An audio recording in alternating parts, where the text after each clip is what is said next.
Sports Professor Rick Horrow. This is Beyond the Scoreboard, international revenue in two different ways. We'll look at Africa. The 11th African Games are going to Brazzaville, Congo. 50th anniversary of the African Games. Returning to Brazzaville, hosting the first event back in '65. The African Games are a continental multi-sport competition held every 4 years. For international media distribution, Globecast provides 2 flyaway antennas and dedicated satellite capacities from Congo to France, with more than a dozen people dedicated to those efforts. International events continue to dominate, and events in Africa carefully watched for revenue potential, sponsorship development, and television distribution, especially with the deployment of Globecast's expertise and technology. Look for Africa to be a major player in the sports scene in the next 20 years. Dateline Lausanne, Switzerland.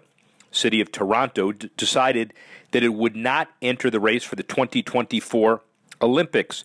LA expects to spend less than originally thought on its bid for the 2024 Games.